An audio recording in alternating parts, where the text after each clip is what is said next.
Good evening from Hofstra University in Hempstead, New York. I'm Lester Holt, anchor of NBC Nightly News. I want to welcome you to the first presidential debate. The participants tonight are Donald Trump and Hillary Clinton. This debate is sponsored by the Commission on Presidential Debates, a nonpartisan, nonprofit organization. The commission drafted tonight's format, and the rules have been agreed to by the campaigns. The 90-minute debate is divided into 6 segments, each 50 minutes long. We'll explore 3 topic areas tonight: achieving prosperity, America's direction, and securing America. At the start of each segment, I will ask the same lead-off question to both candidates, and they will each have up to 2 minutes to respond. From that point until the end of the segment, we'll have an open discussion. The questions are mine and have not been shared with the commission or the campaigns. The audience here in the room has agreed to remain silent so that we can focus on what the candidates are saying. I will invite you to applaud, however, at this moment as we welcome the candidates. Democratic nominee for President of the United States, Hillary Clinton, and Republican nominee for President of the United States, Donald J. Trump.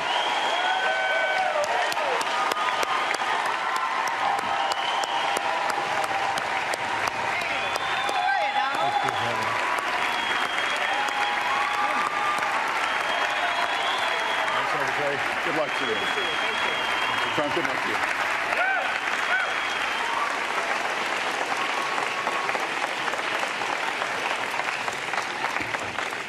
you. Well, I don't expect us to cover all the issues of this campaign tonight, but I remind everyone there are 2 more presidential debates scheduled.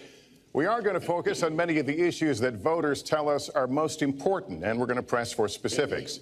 I am honored to have this role, but this evening belongs to the candidates and just as important to the American people. Candidates, we look forward to hearing you articulate your policies and your positions, as well as your visions and your values. So, let's begin. We're calling this opening segment Achieving Prosperity, and central to that is jobs. There are 2 economic realities in America today. There's been a record 6 straight years of job growth, and new census numbers show incomes have increased at a record rate after years of stagnation. However, income inequality remains significant, and nearly half of Americans are living paycheck to paycheck. Beginning with you, Secretary Clinton, why are you a better choice than your opponent to create the kinds of jobs that will put more money into the pockets of American workers? Well, thank you, Lester, and thanks to Hofstra for hosting us. The central question in this election is really what kind of country we want to be and what kind of future we'll build together. Today is my granddaughter's 2nd birthday, so I think about this a lot. First, we have to build an economy that works for everyone, not just those at the top. That means we need new jobs, good jobs, with rising incomes. I want us to invest in you. I want us to invest in your future. That means jobs in infrastructure, in advanced manufacturing, in innovation and technology, clean renewable energy, and small business, because most of the new jobs will come from small business. We also have to make the economy fairer. That starts with raising the national minimum wage and also guarantee, finally, equal pay for women's work. I also want to see more companies do profit sharing. If you help create the profits, you should be able to share in them, not just the executives at the top.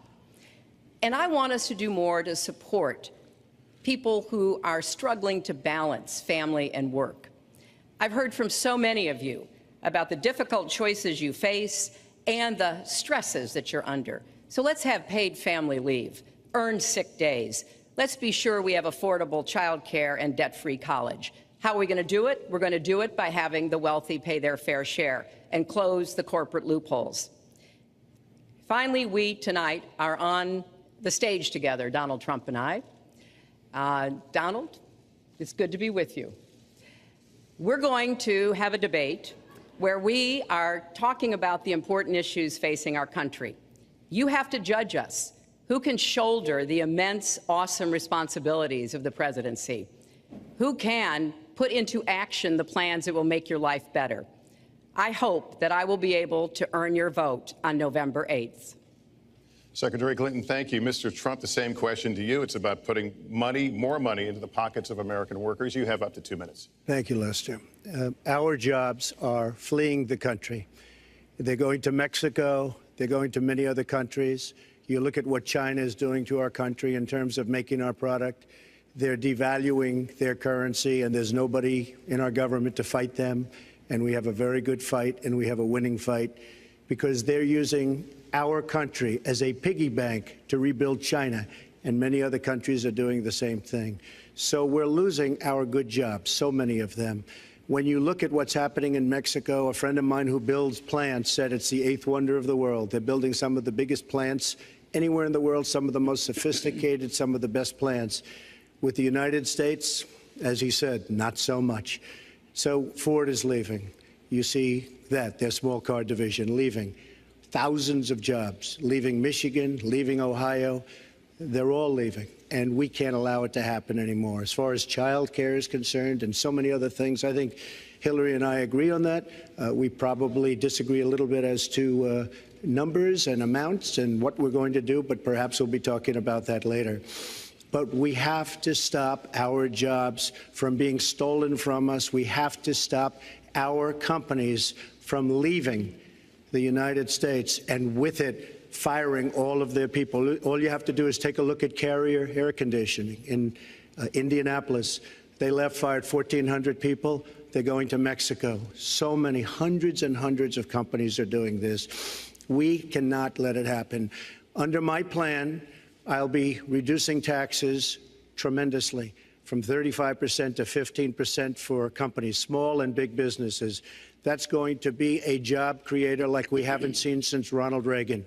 It's going to be a beautiful thing to watch. Companies will come, they will build, they will expand, new companies will start, and I look very, very much forward to doing it. We have to renegotiate our trade deals, and we have to stop these countries from stealing our companies and our jobs. Secretary Clinton, would you like to respond? Well, I think that trade is an important issue. Of course, we are 5% of the world's population. We have to trade with the other 95%. And we need to have smart, fair trade deals. We also, though, need to have a tax system that rewards work and not just financial transactions.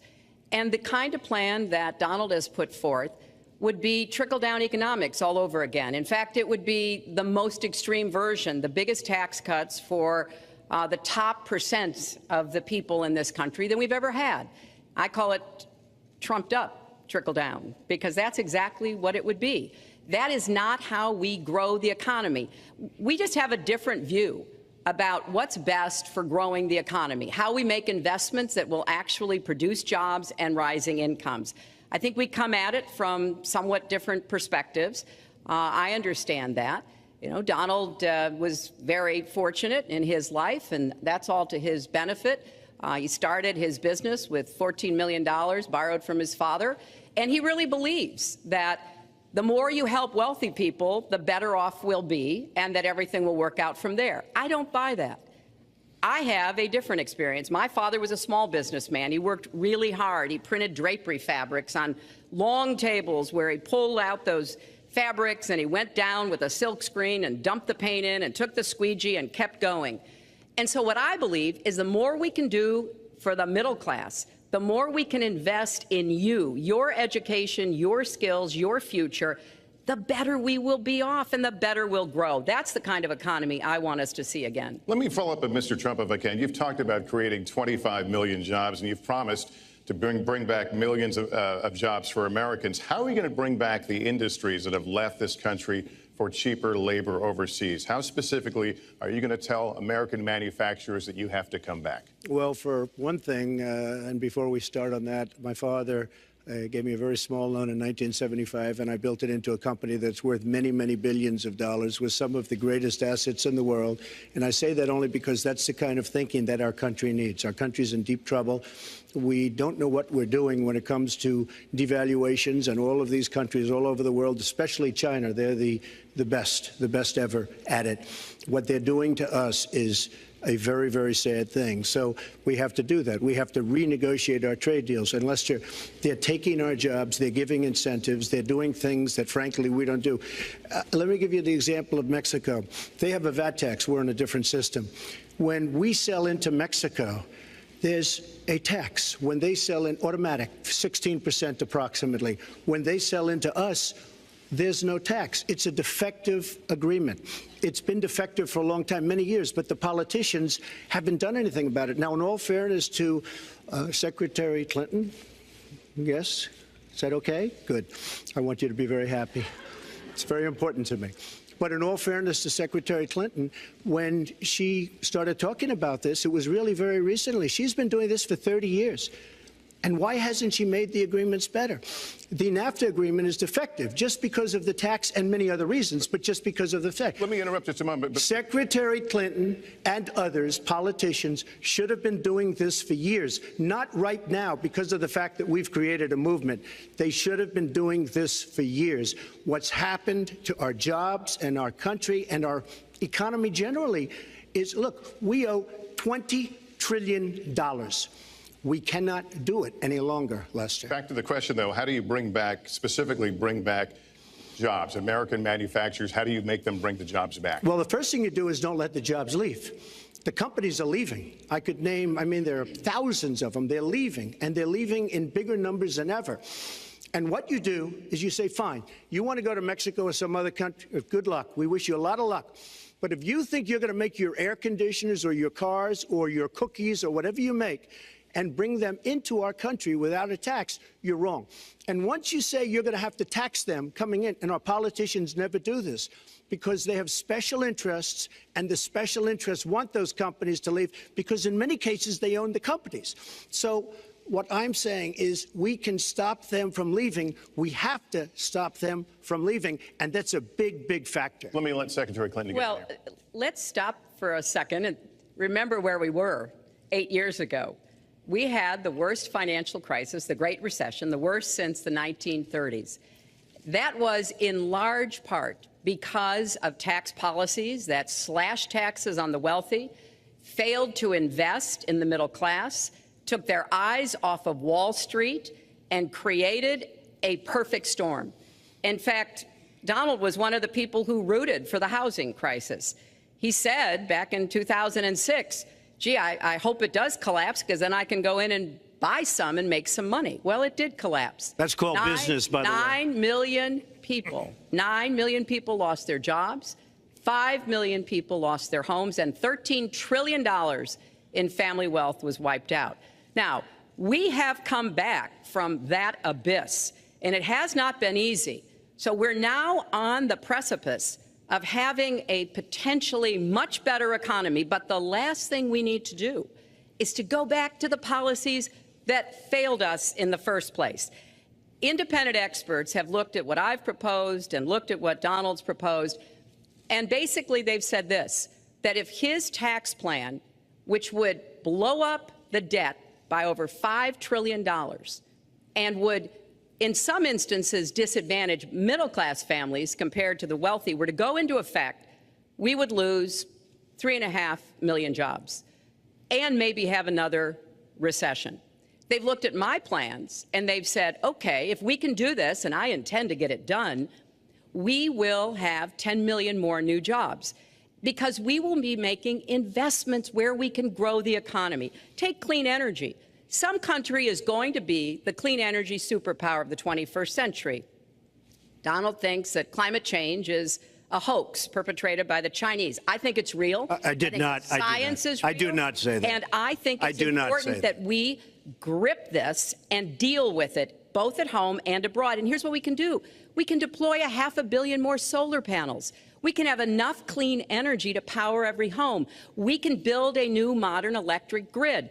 That's a lot of jobs. That's a lot of new economic activity. So I've tried to be very specific about what we can and should do, and I am determined that we're going to get the economy really moving again, building on the progress we've made over the last 8 years, but never going back to what got us in trouble in the first place. Mr. Trump. She talks about solar panels. We invested in a solar company, our country. That was a disaster. They lost plenty of money on that one. Now, look, I'm a great believer in all forms of energy, but we're putting a lot of people out of work. Our energy policies are a disaster. Our country is losing so much in terms of energy, in terms of paying off our debt. You can't do what you're looking to do with $20 trillion in debt. The Obama administration, from the time they've come in, is over 230 years worth of debt, and he's topped it. He's doubled it in a course of almost 8 years, 7.5 years to be semi-exact.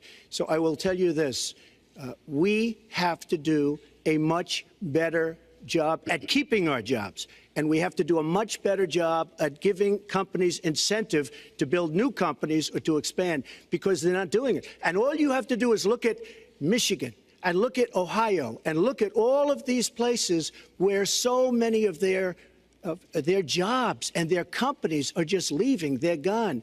And Hillary, I just ask you this. You've been doing this for 30 years. Why are you just thinking about these solutions right now? For 30 years you've been doing it, and now you're just starting to think of solutions. Well, actually, I will bring back jobs. You can't bring back jobs. Well, actually, I have thought about this quite a bit. Yeah, for 30 years. I have, well, not quite that long. I think my husband did a pretty good job in the 1990s. I think a lot about what worked and how we can make it work again. Well, he approved 3 million NAFTA. New jobs, he approved a balanced budget, which is the single worst trade deal ever approved in this country. Incomes went up for everybody. Manufacturing jobs went up also in the 1990s, if we're actually going to look at the facts. When I was in the Senate, I had a number of trade deals that came before me, and I held them all to the same test. Will they create jobs in America? Will they raise incomes in America? And are they good for our national security? Some of them I voted for. The biggest one, a multinational one known as CAFTA, I voted against.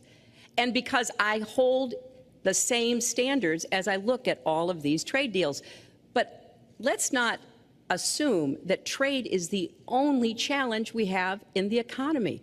I think it is a part of it, and I've said what I'm going to do. I'm going to have a special prosecutor. We're going to enforce the trade deals we have, and we're going to hold people accountable. When I was Secretary of State, we actually increased American exports globally 30%. We increased them to China 50%. So I know how to really work to get new jobs and to get exports that help to create more new jobs. Well, you haven't done it in 30 years or 26 years. Well, any number you I've want to been do. a senator, You Donald, haven't done it. And you haven't I done have it. been a And Secretary of State, and I have Your done husband signed a lot. NAFTA, which was one of the worst things that ever happened Well, to the that's your manufacturing opinion. industry. That is your opinion. You go to New England, you go to Ohio, Pennsylvania, you go anywhere you want, Secretary Clinton, and you will see devastation where manufacturing is down 30, 40, sometimes 50%. NAFTA is the worst trade deal maybe ever signed anywhere, but certainly ever signed in this country. And now you want to approve Trans-Pacific Partnership. You were totally in favor of it. Then you heard what I was saying, how bad it is, and you said, I can't win that debate. But you know that if you did win, you would approve that, and that will be almost as bad as NAFTA. Nothing will ever top NAFTA. That is just not accurate. I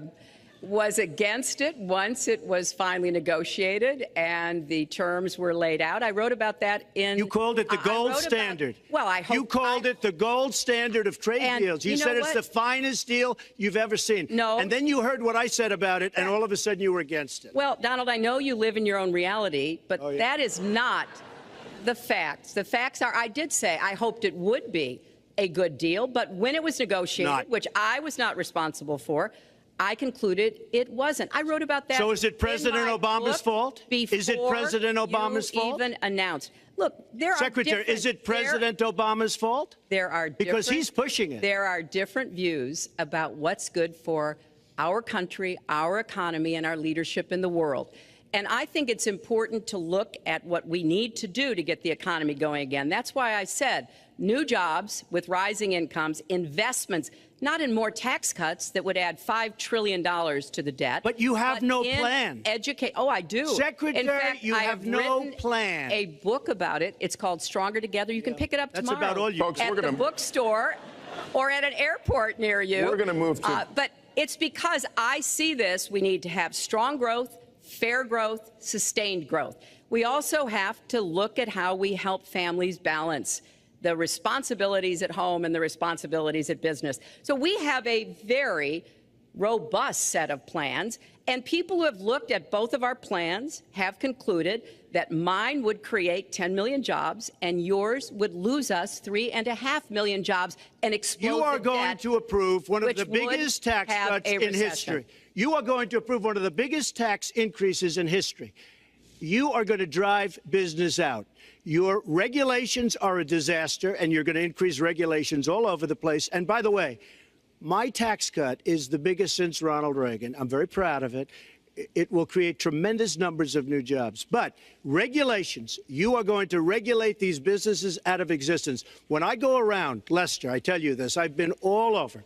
And when I go around, despite the tax cut, the things that businesses and people like the most is the fact that I'm cutting regulation. You have regulations on top of regulations, and new companies cannot form, and old companies are going out of business, and you want to increase the regulations and make them even worse. I'm going to cut regulations, but I'm going to cut taxes big league, and you're going to raise taxes big league. End of story. Let me get you to pause right there, because we're going to move into the next segment. We're going to talk taxes. That can't be left Please to stand. Take 30 seconds. I kind of assumed that there would be a lot of these charges and claims.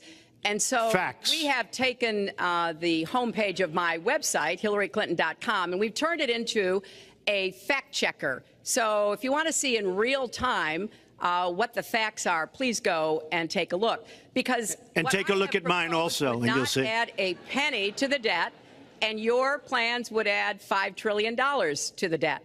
What I have proposed would cut regulations and streamline them for small businesses. What I have proposed would be paid for by raising taxes on the wealthy, because they have made all the gains in the economy.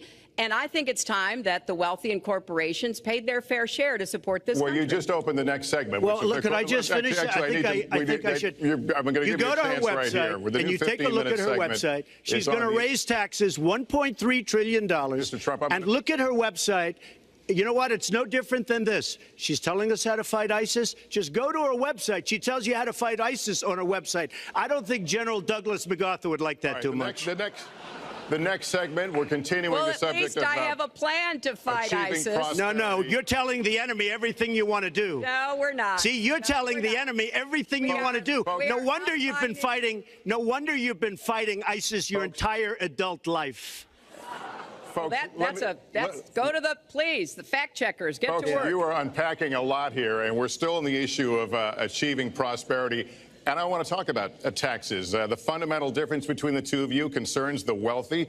Secretary Clinton, you're calling for a tax increase in the wealthiest Americans. I'd like you to further defend that. And Mr. Trump, you're calling for tax cuts for the wealthy. I'd like you to defend that. And this next 2-minute answer goes to you, Mr. Trump. Well, I'm really calling for major jobs, because the wealthy are going to create tremendous jobs. They're going to expand their companies. They're going to do a tremendous job. I'm getting rid of the carried interest provision. And if you really look, it's not a tax. It's really not a great thing for the wealthy. It's a great thing for the middle class. It's a great thing for companies to expand.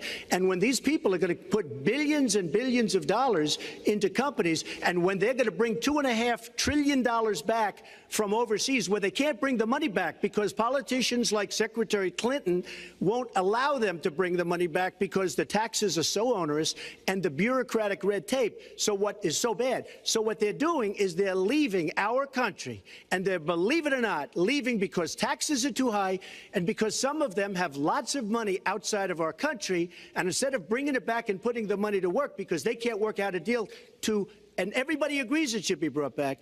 Instead of that, they're leaving our country to get their money because they can't bring their money back into our country because of bureaucratic red tape, because they can't get together, because we have a president that can't sit them around a table and get them to approve something. And here's the thing.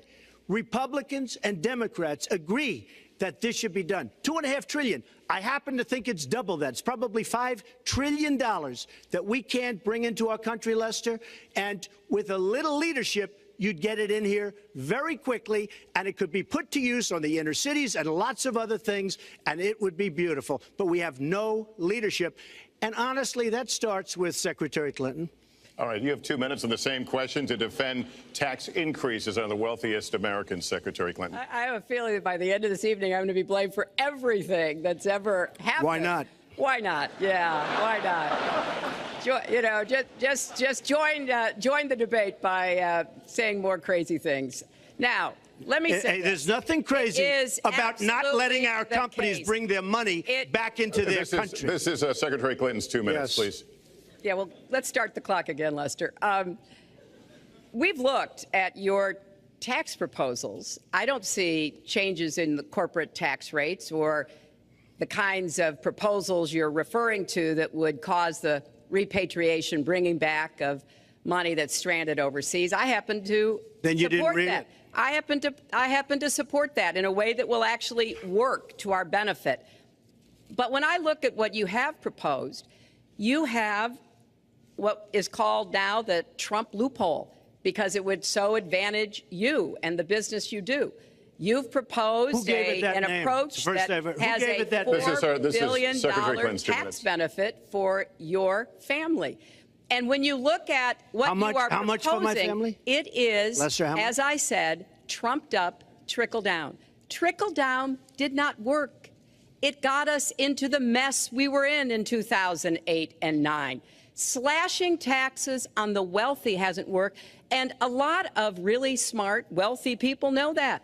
And they are saying, hey, we need to do more to make the contributions we should be making to rebuild the middle class. I don't think top-down works in America. I think building the middle class, investing in the middle class, making college debt-free so more young people can get their education, helping people refinance their debt from college at a lower rate. Those are the kinds of things that will really boost the economy.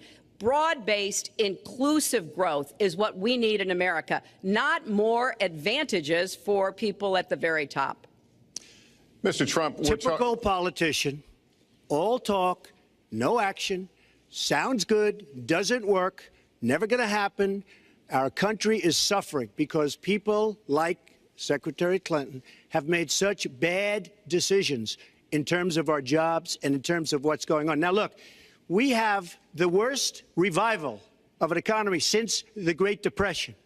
And believe me, we're in a bubble right now. And the only thing that looks good is the stock market. But if you raise interest rates even a little bit, that's going to come crashing down. We are in a big, fat, ugly bubble. And we better be awfully careful. And we have a Fed that's doing political things. This Janet Yellen of the Fed is doing political by keeping the interest rates at this level. And believe me, the day Obama goes off and he leaves and he goes out to the golf course for the rest of his life to play golf, when they raise interest rates, you're going to see some very bad things happen because the Fed is not doing their job. The Fed is being more political than Secretary Clinton. Mr. Trump, we're talking about the burden that Americans have to pay, yet you have not released your tax returns. And the reason nominees have released their returns for decades is so that voters will know if their potential president owes money to, who he owes it to, and any business conflicts. Don't Americans have a right to know if there are any conflicts of interest? I don't mind releasing. I'm under a routine audit, and it'll be released. And as soon as the audit's finished, it'll be released. But you will learn more about Donald Trump by going down to the federal elections, where I filed a 104-page, essentially financial statement of sorts, the forms that they have. It shows income. In fact, the income, I just looked today, the income is filed at $694 million for this past year. $694 million. If you would have told me I was going to make that 15 or 20 years ago, I would have been very surprised. But that's the kind of thinking that our country needs. When we have a country that's doing so badly, that's being ripped off by every single country in the world, it's the kind of thinking that our country needs because everybody, Lester, we have a trade deficit with all of the countries that we do business with of almost $800 billion a year. You know what that is? That means who's negotiating these trade deals? We have people that are political hacks negotiating our trade deals. The IRS says an audit of your taxes, you're perfectly free to release your taxes during an audit. And so the question, does the public's right to know outweigh your personal? Well, I told you, I will release them as soon as the audit. Look, I've been under audit almost for 15 years. I know a lot of wealthy people that have never been audited. I said, do you get audited? I get audited almost every year. And in a way, I should be complaining. I'm not even complaining. I don't mind it. It's almost become a way of life. I get audited by the IRS, but other people don't. I will say this. We have a situation in this country that has to be taken care of. I will release my tax returns against my lawyer's wishes when she releases her 33,000 emails that have been deleted. As soon as she releases them, I will release my tax returns, and that's against my lawyers. They say don't do it. I will tell you this. No, in fact, watching shows, reading the papers, almost every lawyer says you don't release your returns until the audit's complete. When the audit's complete, I'll do it. But I would go against them if she releases her email. So it's negotiable? It's not negotiable. No, let her release the email. Why did she delete 33,000? Well, I'll let her ask that, but let me just admonish the audience one more time. There was an agreement. We did ask you to be silent, so it would be helpful for us. Secretary Clinton. Well, I think you've just seen another example of bait and switch here.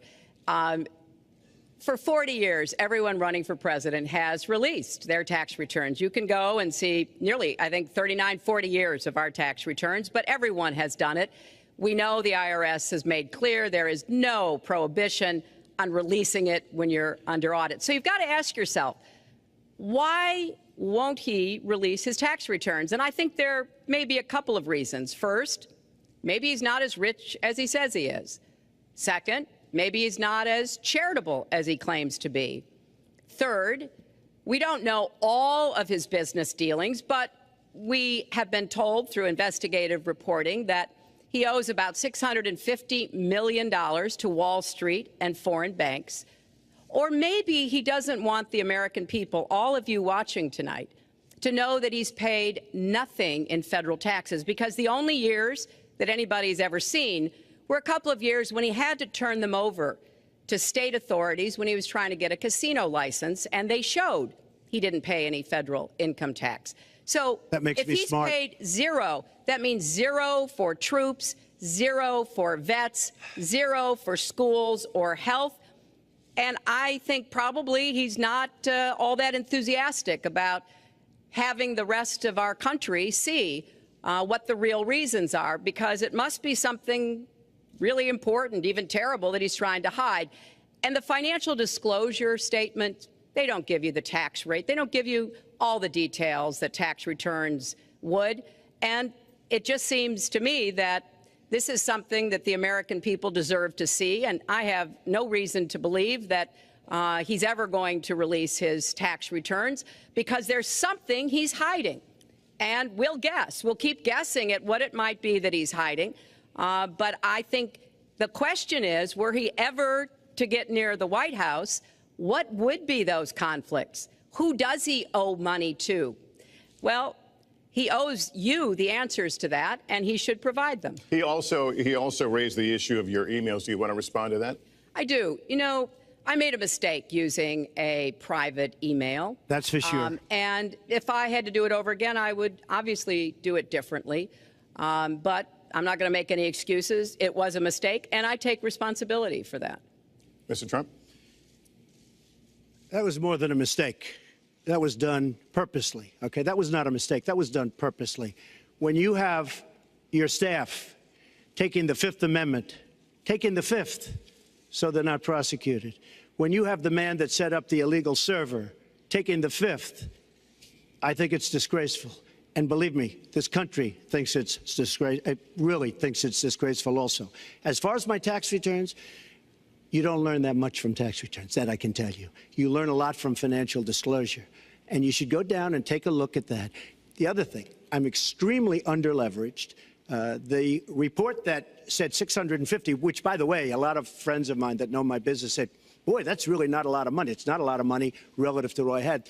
The buildings that were in question, they said in the same report, which was actually, it wasn't even a bad story, to be honest with you, but the buildings are worth $3.9 billion. And the 650 isn't even on that. But it's not 650. It's much less than that. But I could give you a list of banks. I would, if that would help you, I would give you a list of banks. These are very fine institutions, very fine banks. I could do that very quickly. I am very underleveraged. I have a great company. I have a tremendous income.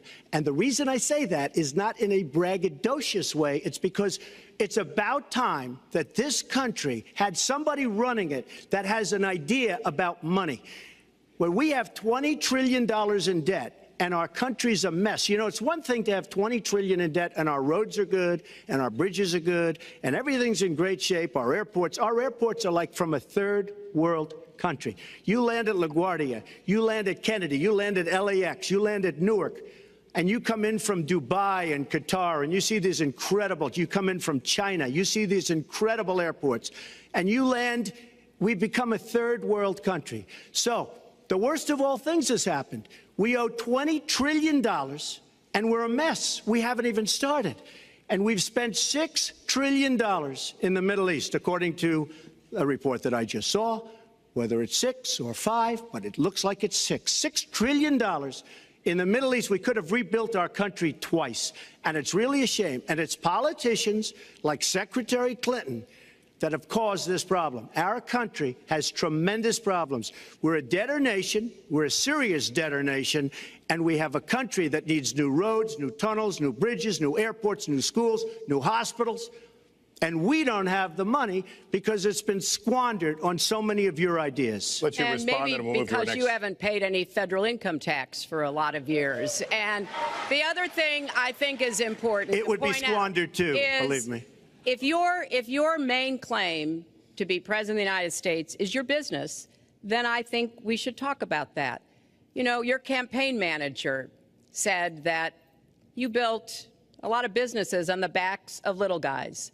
And indeed, I have met a lot of the people who were stiffed by you and your businesses, Donald. I've met dishwashers, painters, architects, glass installers, marble installers, drapery installers, like my dad was, who you refused to pay when they finished the work that you asked them to do. We have an architect in the audience who designed one of your clubhouses at one of your golf courses. It's a beautiful facility. It immediately was put to use, and you wouldn't pay what the man needed to be paid, what he was charging you. Maybe he didn't do a good job, and I was unsatisfied with his work, which our country should do too. The thousands of people that you have stiffed over the course of your business not deserve some kind of apology from someone who has taken their labor, taken the goods that they produced, and then refused to pay them? I can only say that I'm certainly relieved that my late father never did business with you. He provided a good middle-class life for us, but the people he worked for, he expected the bargain to be kept on both sides. And when we talk about your business, you've taken business bankruptcy 6 times. There are a lot of great business people that have never taken bankruptcy once. You call yourself the king of debt. You talk about leverage. You even at one time suggested that you would try to negotiate down the national debt of the United States. Well, sometimes there's not a direct transfer of skills from business to government, but sometimes what happened in business would be really bad for government. Let's let Mr. And Trump we need to be very clear about that. Look, it's all words, it's all sound bites. I built an unbelievable company, some of the greatest assets anywhere in the world, real estate assets anywhere in the world, beyond the United States, in Europe, lots of different places. It's an unbelievable company. But on occasion, 4 times, we used certain laws that are there. And when Secretary Clinton talks about people that didn't get paid, first of all, they did get paid a lot, but taking advantage of the laws of the nation. Now, if you want to change the laws, you've been there a long time, change the laws. But I take advantage of the laws of the nation because I'm running a company.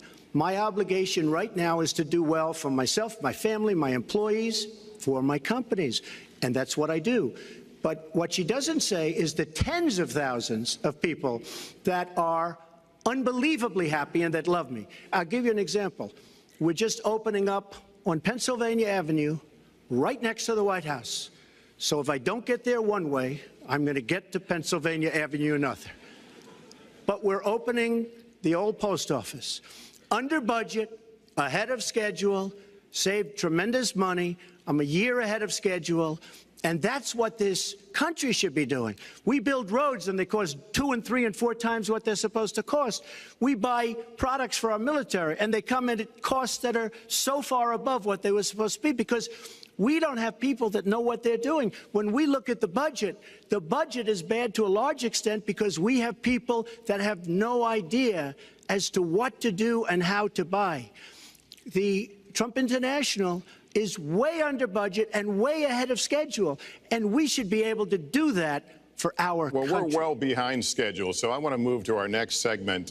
We move into our next segment talking about America's direction, and let's start by talking about race. The share of Americans who say race relations are bad in this country is the highest it's been in decades, much of it amplified by shootings of African Americans by police, as we've seen recently in Charlotte and Tulsa. Race has been a big issue in this campaign, and one of you is going to have to bridge a very wide and bitter gap. So how do you heal the divide? Secretary Clinton, you get 2 minutes on this. Well, you're right. Race remains a significant challenge in our country. Unfortunately, race still determines too much, often determines where people live, determines what kind of education in their public schools they can get, and yes, it determines how they're treated in the criminal justice system. We've just seen those 2 tragic examples in both Tulsa and Charlotte. And we've got to do several things at the same time. We have to restore trust between communities and the police. We have to work to make sure that our police are using the best training, the best techniques, that they're well prepared to use force only when necessary. Everyone should be respected by the law, and everyone should respect the law. Right now, that's not the case in a lot of our neighborhoods. So I have, ever since the first day of my campaign, called for criminal justice reform. I've laid out a platform that I think would begin to remedy some of the problems we have in the criminal justice system. But we also have to recognize, in addition to the challenges that we face with policing, there are so many good, brave police officers who equally want reform. So we have to bring communities together in order to begin working on that as a mutual goal. And we've got to get guns out of the hands of people who should not have them. The gun epidemic is the leading cause of death of young African American men, more than the next 9 causes put together. So we have to do 2 things, as I said. We have to restore trust. We have to work with the police. We have to make sure they respect the communities and the communities respect them. And we have to tackle the plague of gun violence, which is a big contributor to a lot of the problems that we're seeing today. All right, Mr. Trump, you have 2 minutes. How do you heal the divide? Well, first of all, Secretary Clinton doesn't want to use a couple of words, and that's law and order. And we need law and order. If we don't have it, we're not going to have a country. And when I look at what's going on in Charlotte, a city I love, a city where I have investments, when I look at what's going on throughout various parts of our country, whether it's, I can just keep naming them all day long. We need law and order in our country. And I just got today, as you know, the endorsement of the Fraternal Order of Police. We just came in. We have endorsements from, I think, almost every police group, a large percentage of them in the United States. We have a situation where we have our inner cities, African Americans, Hispanics, are living in hell because it's so dangerous. You walk down the street, you get shot. In Chicago, they've had thousands of shootings, thousands, since January 1st. Thousands of shootings. And I'm saying, where is this? Is this a war-torn country? What are we doing? And we have to stop the violence. We have to bring back law and order. In a place like Chicago, where thousands of people have been killed, thousands over the last number of years. In fact, almost 4,000 have been killed since Barack Obama became president. Almost 4,000 people in Chicago have been killed. We have to bring back law and order. Now, whether or not in a place like Chicago you do stop and frisk, which worked very well, Mayor Giuliani is here, it worked very well in New York, it brought the crime rate way down. But you take the gun away from criminals that shouldn't be having it. We have gangs roaming the street, and in many cases, they're illegally here, illegal immigrants, and they have guns, and they shoot people. And we have to be very strong, and we have to be very vigilant. We have to know what we're doing. Right now, our police, in many cases, are afraid to do anything. We have to protect our inner cities because African-American communities are being decimated by crime. Your 2 minutes has expired, but I do want to follow up. Stop and frisk was ruled unconstitutional in New York because it largely singled out Black and Hispanic young men. No, you're wrong. It went before a judge who was a very against police judge. It was taken away from her, and our new mayor, refused to go forward with the case. They would have won an appeal. If you look at it throughout the country, there are many places where the argument is that it's a form of racial profiling. No, the argument is that we have to take the guns away from these people that have them and that are bad people that shouldn't have them. These are felons. These are people that are bad people that shouldn't be. When you have 3,000 shootings in Chicago from January 1st, when you have 4,000 people killed in Chicago by guns from the beginning of the presidency of Barack Obama, his hometown, you have to have stop and frisk. You need more police.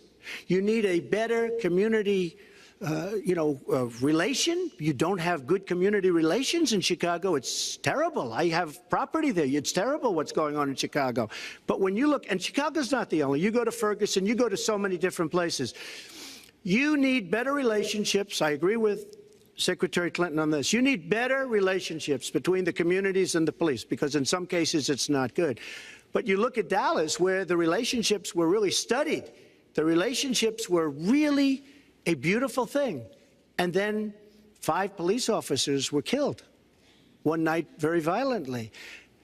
So there's some bad things going on, some really bad things. Secretary Clinton, but we need, Lester, we need law and order. And we need law and order in the inner cities, because the people that are most affected by what's happening are African American and Hispanic people. And it's very unfair to them what our politicians are allowing to happen. Secretary Clinton.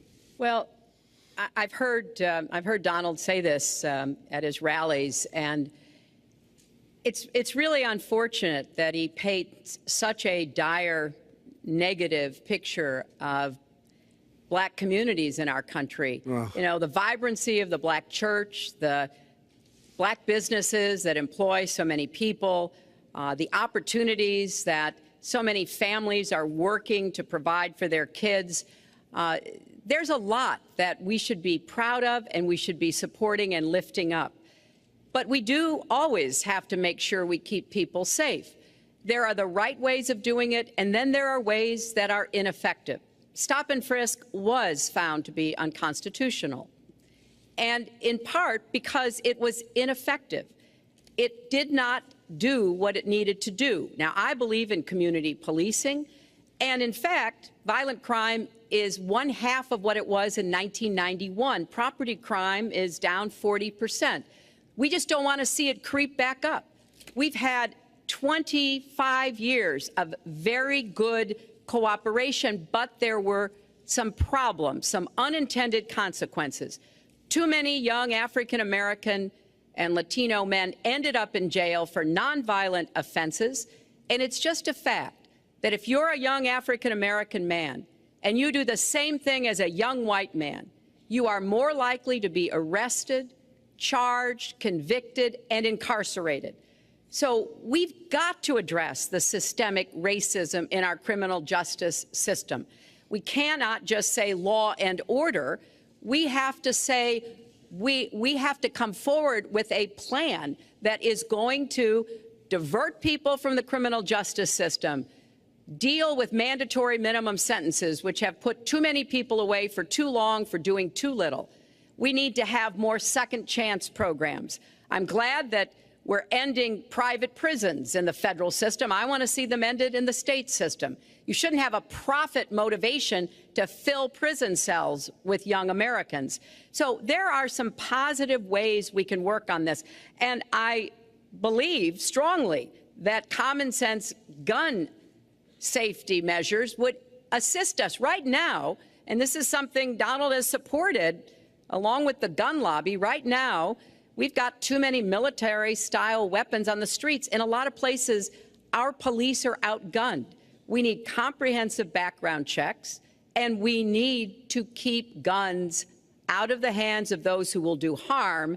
And we finally need to pass a prohibition on anyone who's on the terrorist watch list from being able to buy a gun in our country. If you're too dangerous to fly, you are too dangerous to buy a gun. So there are things we can do, and we ought to do it in a bipartisan way. Secretary Clinton, last week you said we've got to do everything possible to improve policing, to go right at implicit bias. Do you believe that police are implicitly biased against black people? Lester, I think implicit bias is a problem for everyone, not just police. I think, unfortunately, too many of us in our great country jump to conclusions about each other.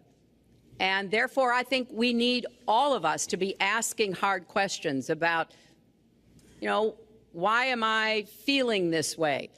But when it comes to policing, since it can have literally fatal consequences, I have said in my first budget we would put money into that budget to help us deal with implicit bias by retraining a lot of our police officers. I've met with a group of very distinguished, experienced police chiefs a few weeks ago.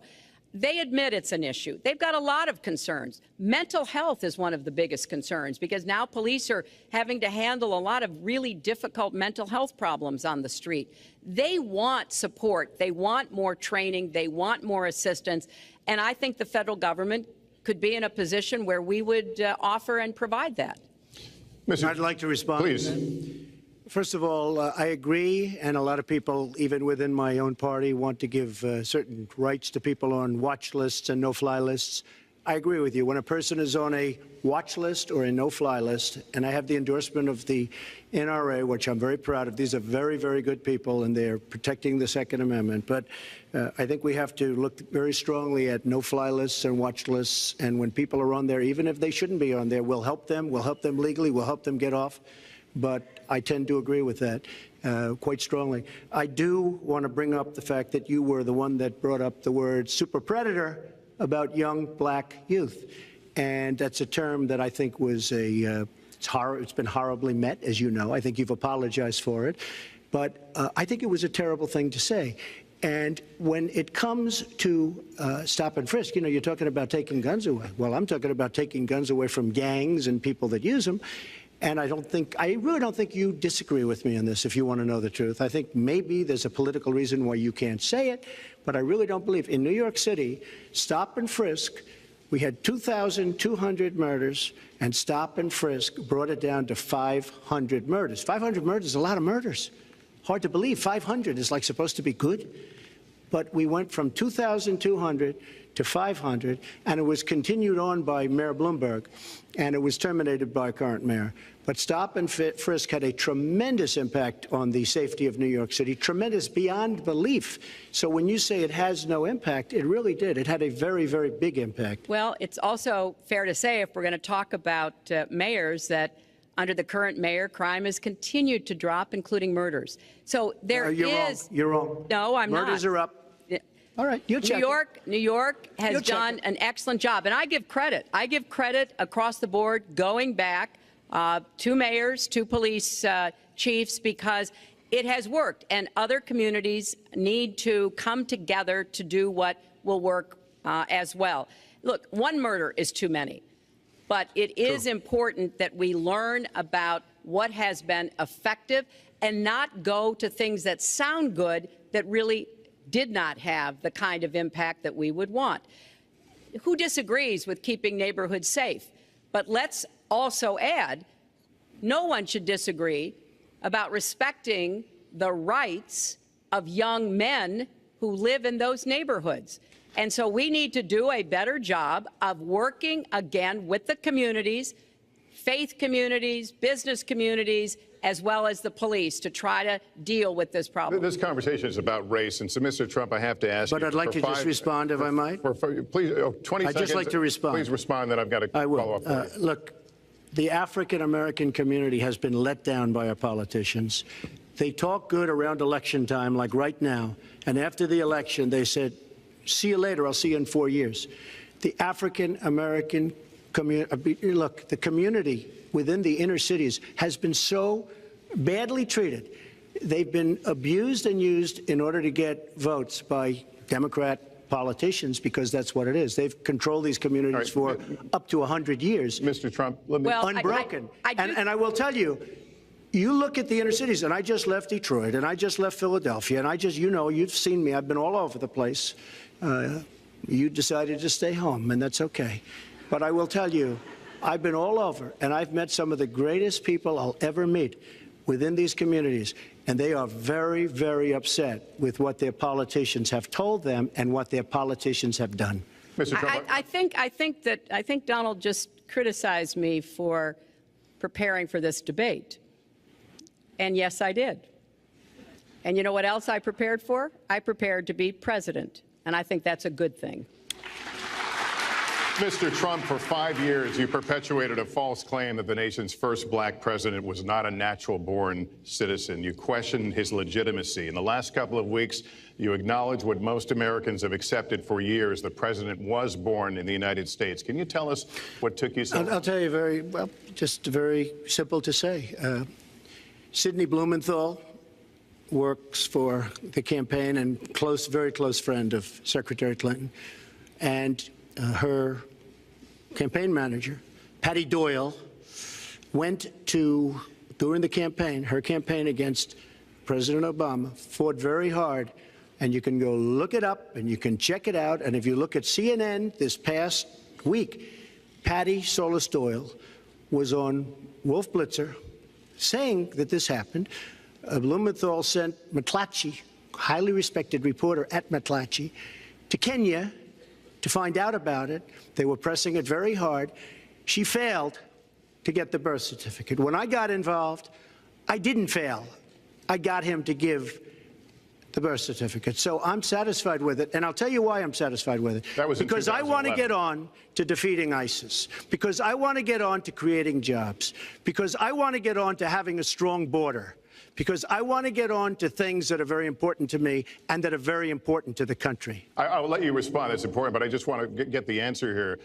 The birth certificate was produced in 2011. You continued to tell the story and question the president's legitimacy in 2012, 13, 14, 15, as recently as January. So the question is, what changed your mind? Well, nobody was pressing it. Nobody was caring much about it.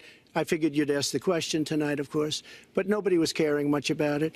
But I was the one that got him to produce the birth certificate, and I think I did a good job.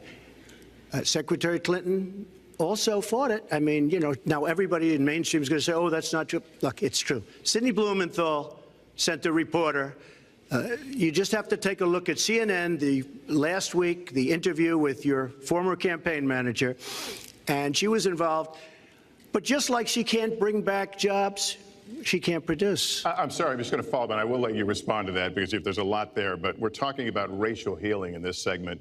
What do you say to Americans? Well, it was very, I say nothing. I say nothing because I was able to get him to produce it. He should have produced it a long time before. I say nothing. But let me just tell you, when you talk about healing, I think that I've developed very, very good relationships over the last little while with the African-American community. I think you can see that. And I feel that they really wanted me to come to that conclusion, and I think I did a great job and a great service, not only for the country, but even for the president, in getting him to produce his birth certificate. Secretary Clinton. Well, just listen to what you heard. And clearly, as Donald just admitted, he knew he was going to stand on this debate stage, and Lester Holt was going to be asking us questions, so he tried to put the whole racist birther lie to bed. But it can't be dismissed that easily. He has really started his political activity based on this racist lie that our first black president was not an American citizen. There was absolutely no evidence for it, but he persisted. He persisted year after year because some of his supporters, people that he was trying to bring into his fold, apparently believed it or wanted to believe it. But remember, Donald started his career back in 1973 being sued by the Justice Department for racial discrimination because he would not rent apartments in one of his developments to African Americans, and he made sure that the people who worked for him understood that was the policy. He actually was sued twice by the Justice Department. So he has a long record of engaging in racist behavior.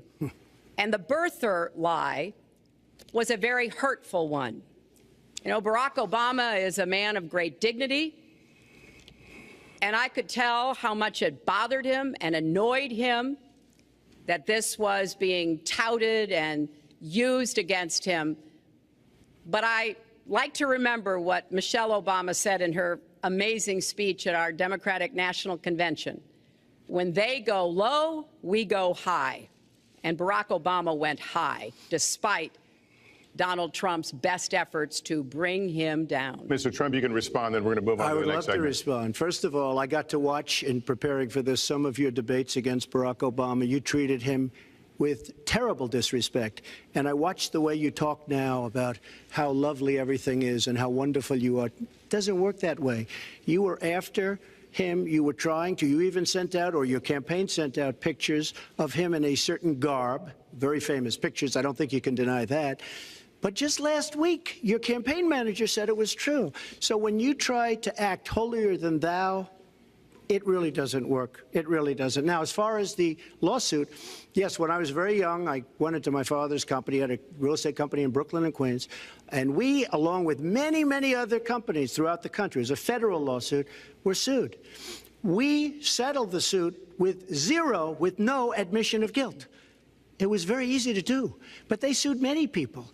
I notice you bring that up a lot, and you know, I also notice the very nasty commercials that you do on me in so many different ways, which I don't do on you. Maybe I'm trying to save the money, but frankly, I look at that and I say, isn't that amazing? Because I settled that lawsuit with no admission of guilt. But that was a lawsuit brought against many real estate firms, and it's just one of those things. I'll go on one step further. In Palm Beach, Florida, tough community, a brilliant community, a wealthy community, probably the wealthiest community there is in the world. I opened a club and really got great credit for it. No discrimination against African Americans, against Muslims, against anybody.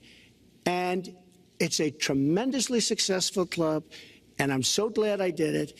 And I have been given great credit for what I did, and I'm very, very proud of it. And that's the way I feel. That is the true way I feel. Our next segment is called Securing America. We want to start with a 21st century war happening every day in this country. Our institutions are under cyber attack, and our secrets are being stolen. So my question is, who's behind it, and how do we fight it? Secretary Clinton, this answer goes to you. Well, I think cybersecurity, cyber warfare will be one of the biggest challenges facing the next president, because clearly we're facing at this point two different kinds of adversaries. There are the independent hacking groups that do it mostly for commercial reasons, to try to steal information that they then can use to make money. But increasingly, we are seeing cyber attacks coming from states, organs of states. The most recent and troubling of these has been Russia. There's no doubt now that Russia has used cyber attacks against all kinds of organizations in our country, and I am deeply concerned about this. I know Donald's very praiseworthy of Vladimir Putin, but Putin is playing a really tough, long game here. And one of the things he's done is to let loose cyber attackers to hack into government files, to hack into personal files, hack into the Democratic National Committee. And we recently have learned that that this is one of their preferred methods of trying to wreak havoc and collect information. We need to make it very clear, whether it's Russia, China, Iran, or anybody else, the United States has much greater capacity, and we are not going to sit idly by and permit state actors to go after our information, our private sector information or our public sector information. And we're going to have to make it clear that we don't want to use the kinds of tools that we have. We don't want to engage in a different kind of warfare, but we will defend the citizens of this country. And the Russians need to understand that. I think they've been treating it as almost a probing. How far would we go? How much would we do? And that's why I was so shocked when Donald publicly invited Putin to hack into Americans. That is just unacceptable. It's one of the reasons why 50 national security officials who served in Republican administration have said that Donald is unfit to be the commander-in-chief. It's comments like that that really worry people who understand the threats that we face. Mr. Trump, you have 2 minutes in the same question. Who's behind it and how do we find it? I do want to say that I was just endorsed, and more are coming next week. It'll be over 200 admirals, many of them are here, admirals and generals endorsed me to lead this country. That just happened, and many more are coming, and I'm very proud of it. In addition, I was just endorsed by ICE. They've never endorsed anybody before on immigration. I was just endorsed by ICE. I was just recently endorsed 16,500 Border Patrol agents.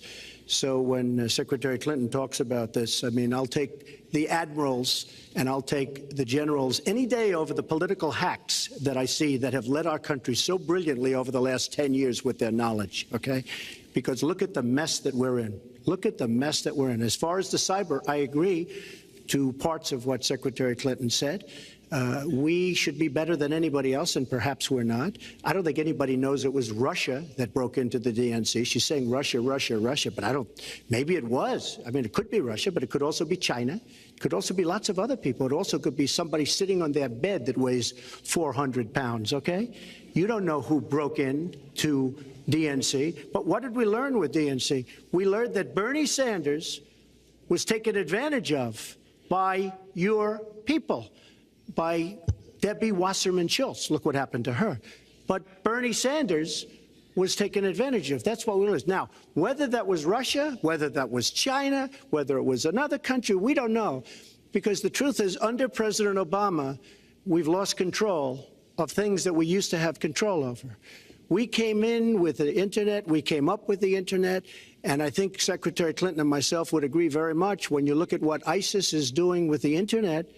They're beating us at our own game, ISIS. So we have to get very, very tough on cyber and cyber warfare. It is a huge problem. I have a son. He's 10 years old. He has computers. He is so good with these computers. It's unbelievable. The security aspect of cyber is very, very tough, and maybe it's hardly doable.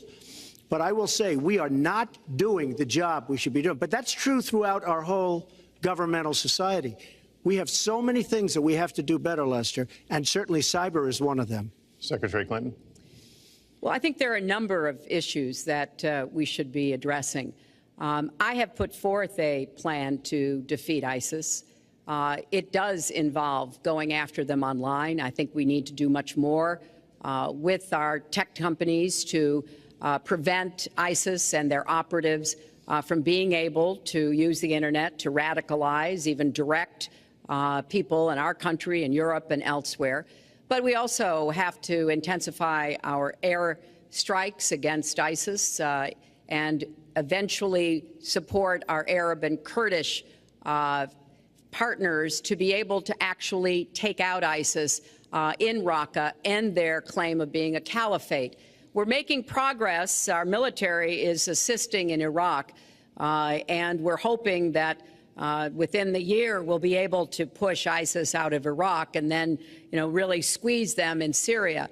But we have to be cognizant of the fact that they've had foreign fighters coming to volunteer for them, foreign money, foreign weapons. So we have to make this the top priority, and I would also do everything possible to take out their leadership. I was involved in a number of efforts to take out al-Qaeda leadership when I was Secretary of State, including, of course, taking out bin Laden, and I think we need to go after Baghdadi as well, make that one of our organizing principles, because we've got to defeat ISIS, and we've got to do everything we can to disrupt their propaganda efforts online. You mentioned ISIS, and we think of ISIS certainly as over there, but there are American citizens who have been inspired to commit acts of terror on American soil. The latest incident, of course, the bombings we just saw in New York and New Jersey, the knife attack at a mall in Minnesota, and the last year, deadly attacks in San Bernardino and Orlando.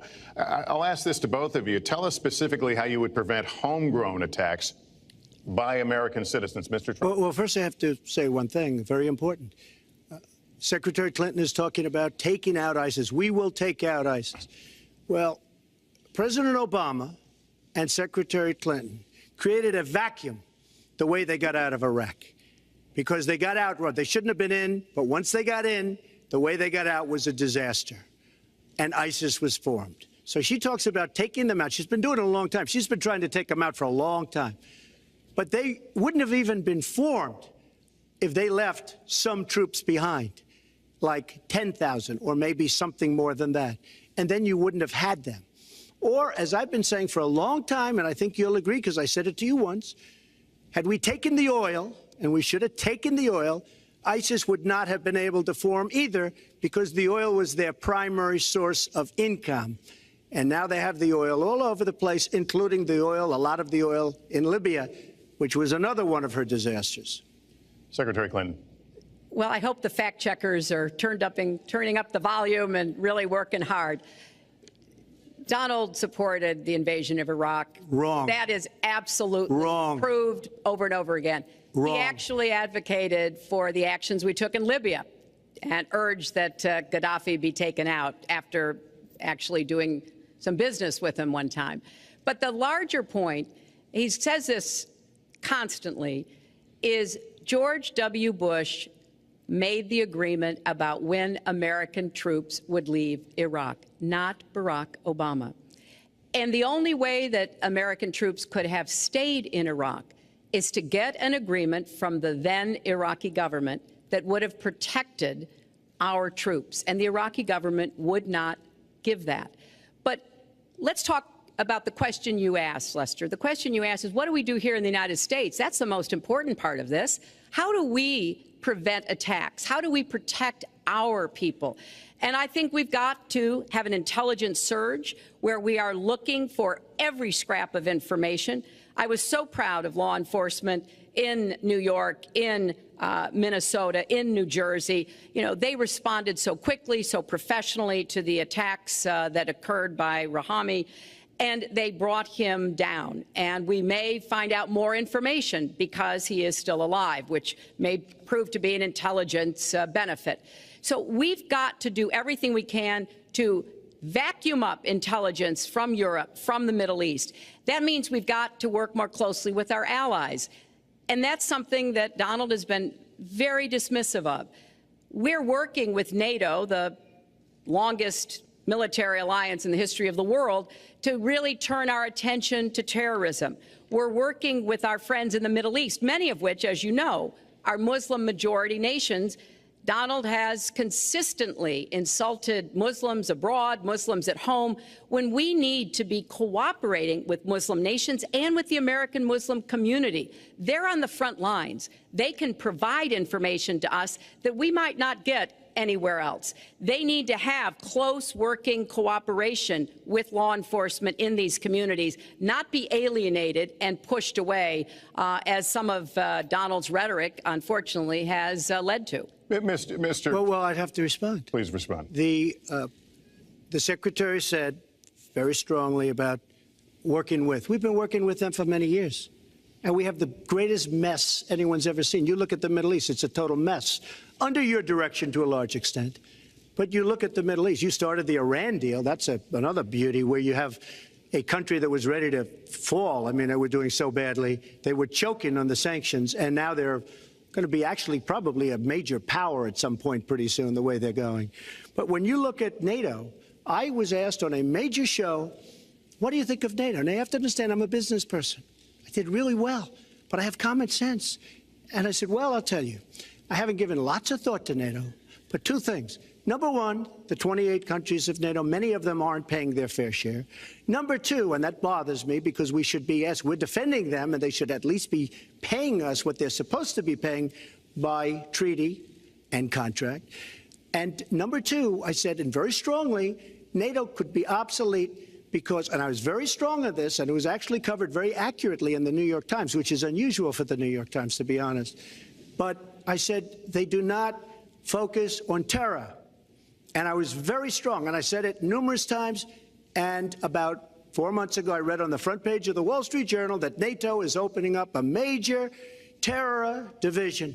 And I think that's great. And I think we should get, because we pay approximately 73% of the cost of NATO. It's a lot of money to protect other people. But I'm all for NATO. But I said they have to focus on terror also. And they're going to do that. And that was, believe me, I'm sure I'm not going to get credit for it, but that was largely because of what I was saying and my criticism of NATO. I think we have to get NATO to go into the Middle East with us, in addition to surrounding nations, and we have to knock the hell out of ISIS, and we have to do it fast. When ISIS formed in this vacuum created by Barack Obama and Secretary Clinton, and believe me, you were the ones that took out the troops. Not only that, you named the day. They couldn't believe it. They sat back probably and said, I can't believe it. They said, no, wait a minute. We've covered when they formed, this is something that never should have happened. It should have never happened.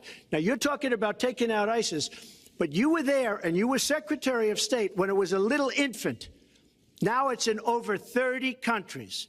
And you're going to stop them? I don't think so. Mr. Trump, a lot of these are judgment questions. You had supported the war in Iraq before the invasion. What makes your judgment? I did not support the war in Iraq. 2002. That is a mainstream media nonsense put out by her because she, frankly, I think the best person in her campaign is mainstream media. My question is, since you would you like to hear? Why is your I was against the war. Wait a minute.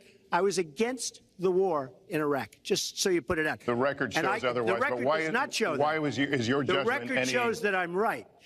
When I did an interview with Howard Stern, very lightly, first time anyone's asked me that, I said, very lightly, I don't know, maybe, who knows, essentially.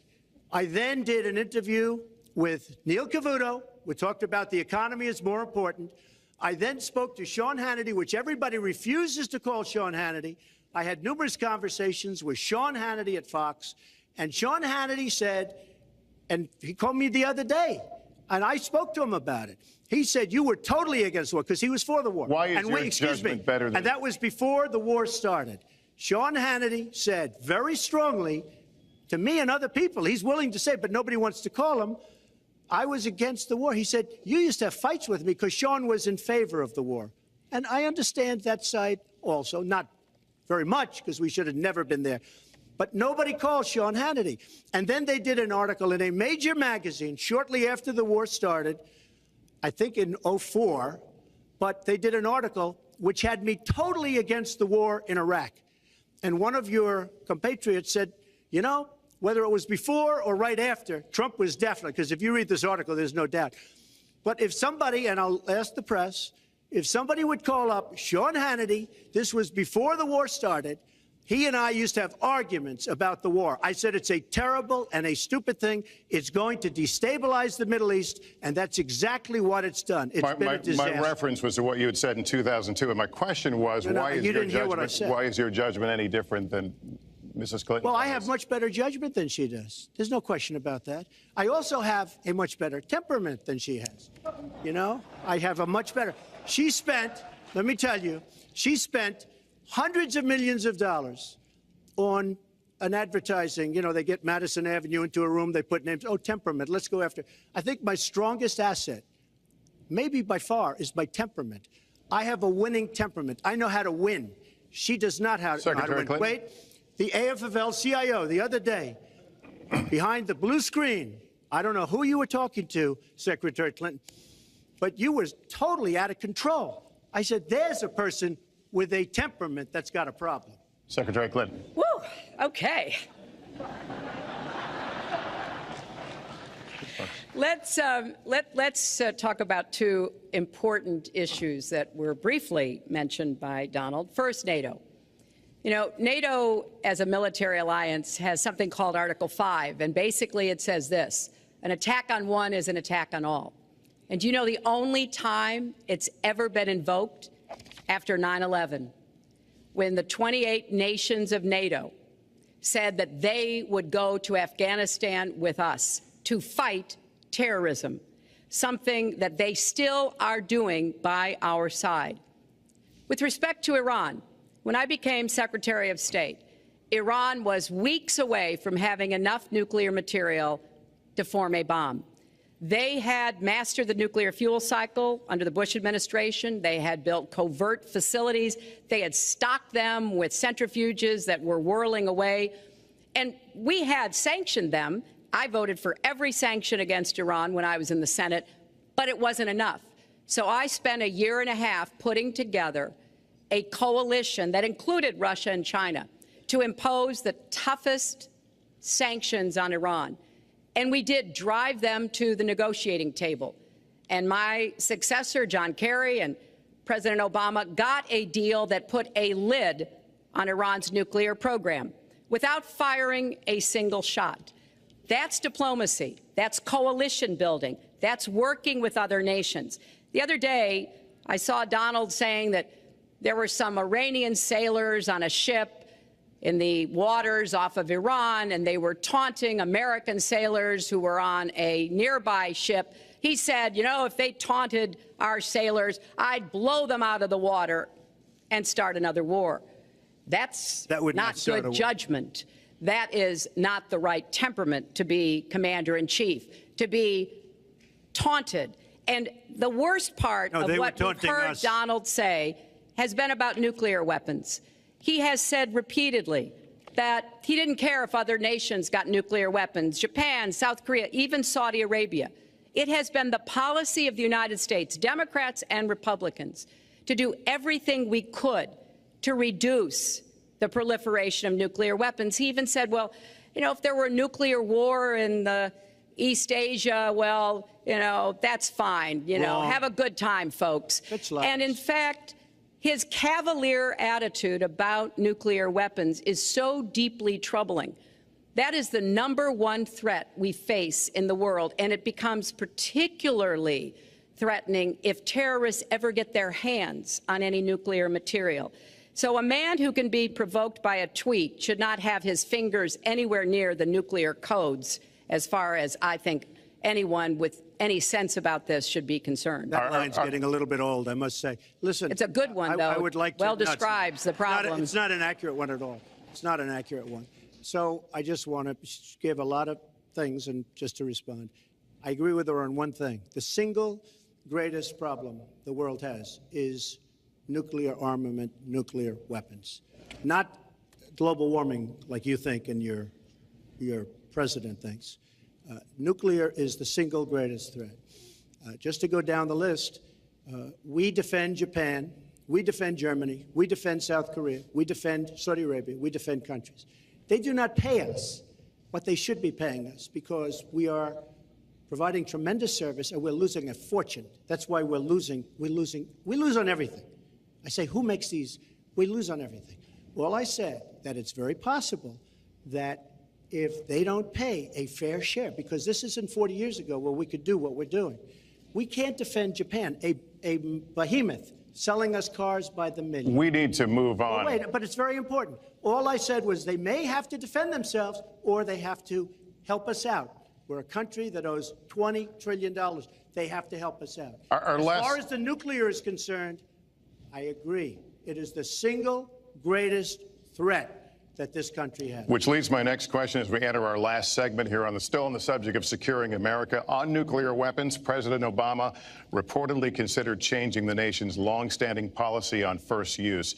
Do you support the current policy? Mr. Trump, you have 2 minutes on that. Well, I have to say that, you know, for what Secretary Clinton was saying about nuclear with Russia, she's very cavalier in the way she talks about various countries. But Russia has been expanding. They have a much newer capability than we do. We have not been updating from the new standpoint. I looked the other night, I was seeing B-52s. They're old enough that your father, your grandfather could be flying them. We are not keeping up with other countries. I would like everybody to end it, just get rid of it, but I would certainly not do first strike. I think that once the nuclear alternative happens, it's over. At the same time, we have to be prepared. I can't take anything off the table because you look at some of these countries, you look at North Korea, we're doing nothing there. China should solve that problem for us. China should go into North Korea. China is totally powerful as it relates to North Korea. And by the way, another one powerful is the worst deal I think I've ever seen negotiated that you started is the Iran deal. Iran is one of their biggest trading partners. Iran has power over North Korea. And when they made that horrible deal with Iran, they should have included the fact that they do something with respect to North Korea. And they should have done something with respect to Yemen and all these other places. And when asked to Secretary Kerry, why didn't you do that? Why didn't you add other things into the deal? One of the great giveaways of all time, including $400 million in cash. Nobody's ever seen that before. That turned out to be wrong. It was actually $1.7 billion in cash. Obviously, I guess, for the hostages, it certainly looks that way. So you say to yourself, why didn't they make the right deal? This is one of the worst deals ever made by any country in history. The deal with Iran will lead to nuclear problems. All they have to do is sit back 10 years, and they don't have to do much, and they're going to end up getting nuclear. I met with Bibi Netanyahu the other day. Believe me, he is not a happy camper. All right, Mrs. Clinton, Secretary Clinton, you have 2 minutes. Let me start by saying words matter. Words matter when you run for president, and they really matter when you are president. And I want to reassure our allies in Japan and South Korea and elsewhere that we have mutual defense treaties and we will honor them. It is essential that America's word be good. And so I know that this campaign has caused some questioning and some worries on the part of many leaders across the globe. I've talked with a number of them. But I want to, on behalf of myself and I think on behalf of a majority of the American people, say that, our word is good. It's also important that we look at the entire global situation. There's no doubt that we have other problems with Iran, but personally, I'd rather deal with the other problems having put that lid on their nuclear program than still to be facing that. And Donald never tells you what he would do. Would he have started a war? Would he have bombed Iran? If he's going to criticize a deal that has been very successful in giving us access to Iranian facilities that we never had before, then he should tell us what his alternative would be. But it's like his plan to defeat ISIS. He says it's a secret plan, but the only secret is that he has no plan. So we need to be more precise in how we talk about these issues. People around the world follow our presidential campaigns so closely, trying to get hints about what we will do. Can they rely on us? Are we going to lead the world with strength and in accordance with our values? That's what I intend to do. I intend to be a leader of our country that people can count on, both here at home and around the world, to make decisions that will further peace and prosperity, but also stand up to bullies, whether they're abroad or at home. We cannot let those who would try to destabilize the world, to interfere with American interests and security, to be given any opportunities at all. Is expired. Lester, one thing I'd like to say. Very quickly. I will go very quickly, but I will tell you that Hillary will tell you to go to her website and read all about how to defeat ISIS, which she could have defeated by never having it, get going in the first place. Right now, it's getting tougher and tougher to defeat them because they're in more and more places, more and more states, more and more nations. Mr. Trump. And it's a big problem. And as far as Japan is concerned, I want to help all of our allies. But we are losing billions and billions of dollars. We cannot be the policeman of the world. We cannot protect countries all over the world where they're not paying us what we need. We have just a few final questions. She doesn't say that because she's got no business ability. We need heart. We need a lot of things. But you have to have some basic ability. And sadly, she doesn't have that. All of the things that she's talking about could have been taken care of during the last 10 years, let's say, while she had great power. But they weren't taken care of. And if she ever wins this race, they won't be taken care of. Mr. Trump, this year, Secretary Clinton became the first woman nominated for president by a major party. Earlier this month, you said she doesn't have, quote, a presidential look. She's standing here right now. What did you mean by that? She doesn't have the look. She doesn't have the stamina. I said she doesn't have the stamina. And I don't believe she does have the stamina. To be president of this country, you need tremendous stamina. The quote was, I just don't think she has a presidential look. Wait a minute, Leslie, you asked me a question. Did you ask me a question? You have to be able to negotiate our trade deals. You have to be able to negotiate, that's right, with Japan, with Saudi Arabia. I mean, can you imagine we're defending Saudi Arabia, and with all of the money they have, we're defending them and they're not paying? All you have to do is speak to them. Wait, you have so many different things you have to be able to do, and I don't believe that Hillary has the stamina. Let's let her respond. Well, as soon as he travels to 112 countries and negotiates a peace deal, a ceasefire, a release of dissidents, an opening of new opportunities in nations around the world, or even spends 11 hours testifying in front of a congressional committee, he can talk to me about stamina. The world, let me tell you, Hillary has experience, but it's bad experience. We have made so many bad deals during the last, so she's got experience, that I agree, but it's bad experience.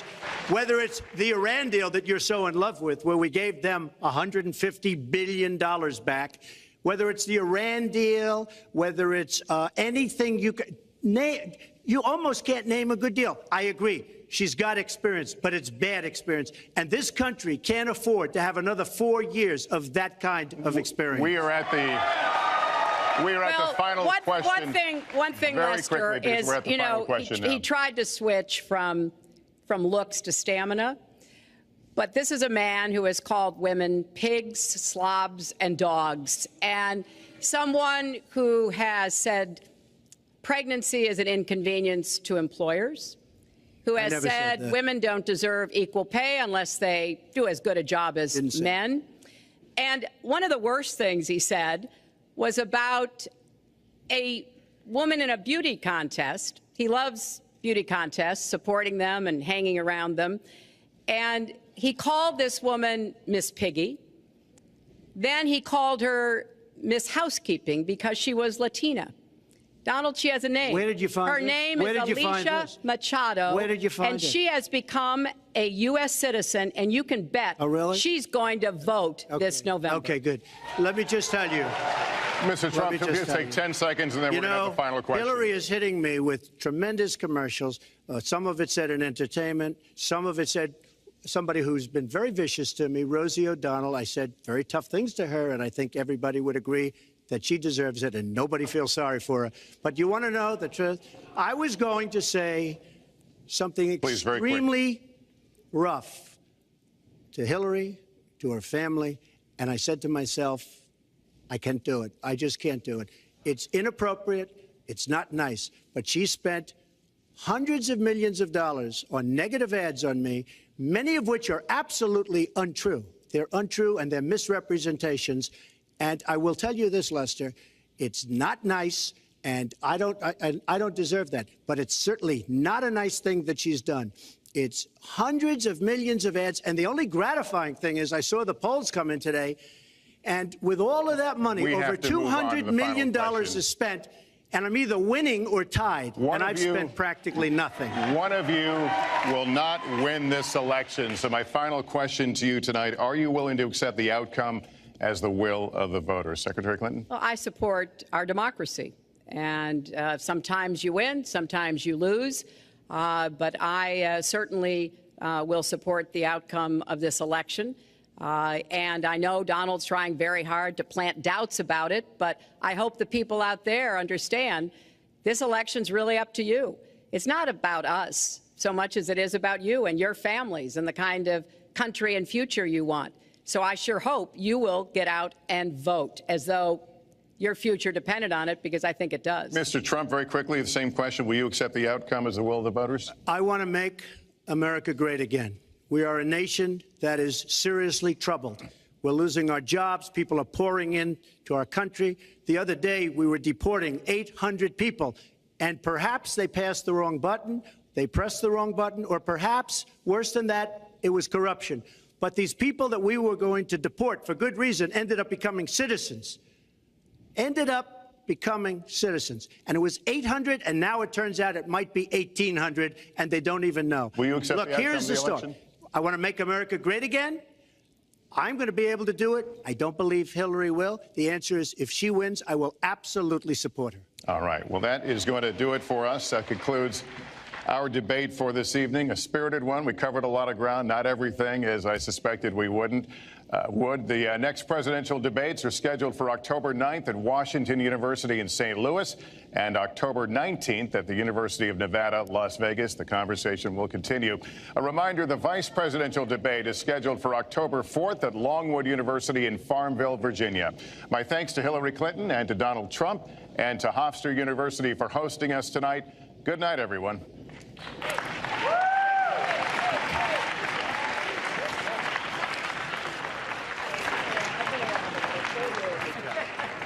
Thanks, Lester. Very much. Thank you.